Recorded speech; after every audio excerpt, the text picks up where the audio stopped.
C'est le moment. Le gouvernement ukrainien s'effondre complètement et depuis hier soir, les événements s'enchaînent à toute vitesse. Hier déjà, à cause du plus grand scandale de corruption qu'ait connu l'Ukraine, le ministre de la Justice et la ministre de l'Énergie ont démissionné et le prochain sur la liste, c'est Zelensky lui-même. Regardons de plus près ce développement spectaculaire. C'est parti, c'est le moment. Le gouvernement ukrainien s'effondre complètement et depuis hier soir, les événements s'enchaînent à toute vitesse. Hier déjà, à cause du plus grand scandale de corruption qu'ait connu l'Ukraine, le ministre de la Justice et la ministre de l'Énergie ont démissionné et le prochain sur la liste, c'est Zelensky lui-même. Regardons de plus près ce développement spectaculaire. C'est parti. Les gars, depuis hier soir, tout s'emballe. Et l'effondrement du gouvernement de Zelensky arrive bien plus vite que ce que j'avais imaginé au départ. Et le plus dingue dans tout ça, c'est que ce gouvernement ne s'écroule pas à cause de la pression militaire extérieure de Poutine, mais bien à cause de la pression intérieure. Parce que l'Ukraine montre encore une fois son vrai visage de loin, le pays le plus corrompu de toute l'Europe. Ce pays, avec ses politiciens et ses fonctionnaires, c'est juste un immense tas de pourriture. Et après ce qui s'est passé hier soir, même le dernier des Européens devrait enfin comprendre qu'en Ukraine, on ne défend pas nos fameuses valeurs européennes. J'avais d'ailleurs déjà fait une vidéo avant-hier sur ce gigantesque scandale de corruption en Ukraine, et je vous avais mis le lien avec tous les détails ici en haut. Et comme les médias allemands en particulier n'en ont pratiquement pas parlé et ont tenté d'étouffer l'affaire, eh bien hier soir, le scandale a carrément explosé, et même nos grands médias de qualité n'ont plus pu l'ignorer. Le journal Bild titrait « Le ministre de la Justice et la ministre de l'Énergie démissionnent. Scandale de corruption dans le gouvernement de Zelensky ». Un scandale de corruption grave dans le secteur énergétique ukrainien a provoqué un véritable séisme politique à Kiev. La ministre ukrainienne de l'énergie Zlana Hunchuk a présenté sa démission dans le cadre d'une enquête au sein de son ministère, tout en niant formellement toute faute. Âgée de 40 ans, elle n'était en poste que depuis juillet. Juste avant, le président Zelensky avait déjà demandé la démission de Hunchuk, ainsi que celle du ministre de la Justice Herman Alutchenko, lui-même ancien ministre de l'Énergie. Je demande aux députés du Parlement de soutenir ces demandes, a déclaré Zelensky dans son message vidéo. C'est une question de confiance. Oui, bien sûr, venant de lui, c'est l'hôpital qui se moque de la charité. Alutchenko avait déjà été suspendu dimanche, puis a présenté sa démission mercredi, peu après celle de la ministre de l'Énergie. Zelensky annonce maintenant une vaste opération de nettoyage et un nouveau départ à la tête d'Energoatom, l'opérateur public des centrales nucléaires ukrainiennes. Chiffre d'affaires annuel, environ 4 milliards d'euros. Franchement, c'est d'un ridicule absolu. Oui, Zelensky parle d'un nettoyage et d'un nouveau départ après ce scandale de corruption absolument énorme.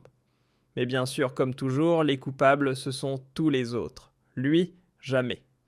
Je veux dire, la ministre de l'Énergie, tout juste nommée, et le ministre de la Justice, ils sont balancés en pâture aux médias comme bouc émissaire.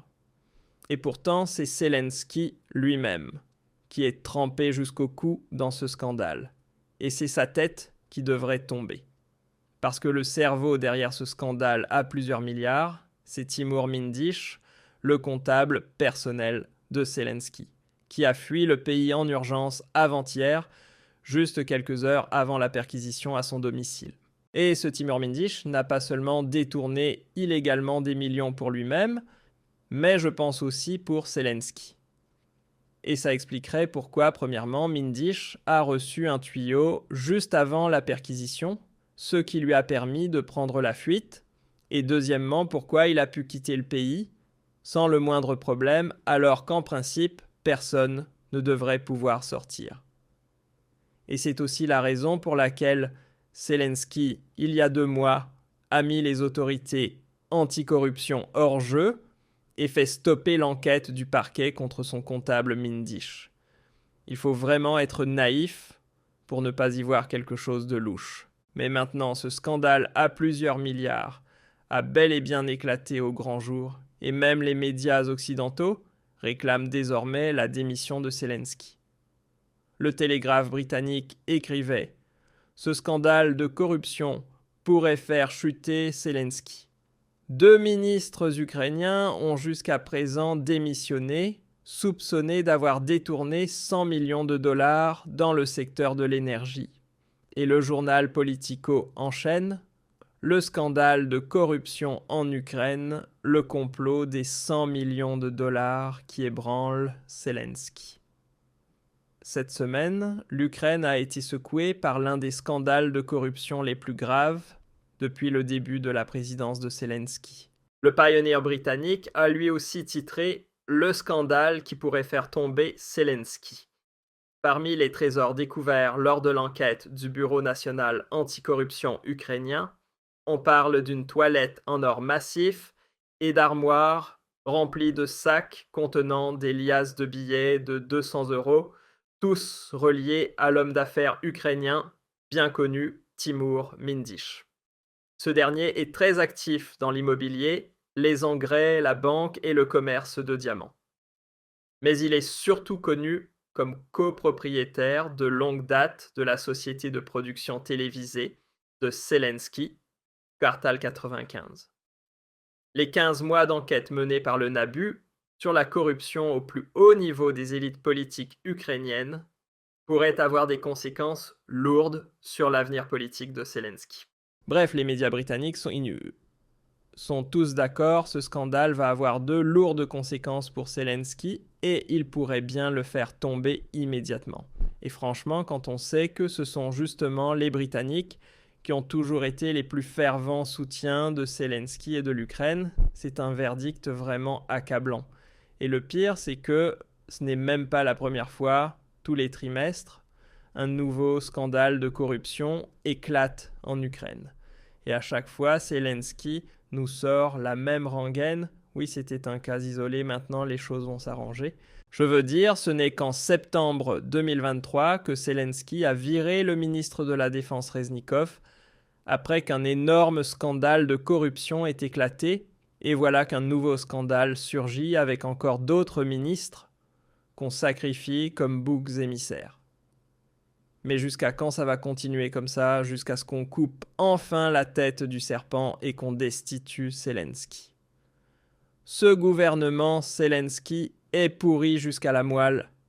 Et Zelensky est de loin le pire de tous, il est impliqué jusqu'au cou et c'est même lui qui a mis les autorités anticorruption hors jeu. Franchement, quand est-ce que nos dirigeants de l'UE vont enfin comprendre que Zelensky doit dégager et qu'on ne peut plus injecter un seul centime dans ce marécage?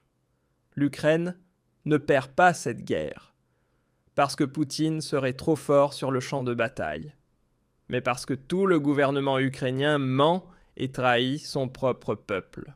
Et en ces temps catastrophiques, réfléchissez bien où chaque centime compte pour l'Ukraine, les membres du gouvernement.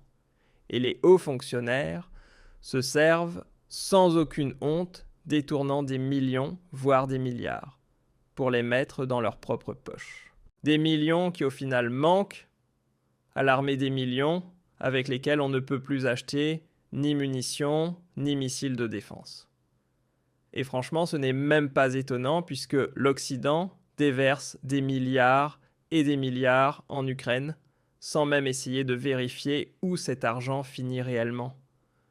Je veux dire, même Donald Trump avait déjà déclaré l'année dernière dans son tout premier discours que l'Amérique avait envoyé 200 milliards en Ukraine et que la moitié, soit 100 milliards, s'était volatilisé dans des circuits obscurs introuvables depuis. C'est pourquoi voici mon appel à tous les politiciens. Réveillez-vous enfin, supprimez immédiatement toutes les aides à l'Ukraine et mettez ainsi fin à cette guerre sur le champ. Enfermez sans attendre tout le gouvernement de Zelensky et qu'aucun d'eux ne remette jamais les pieds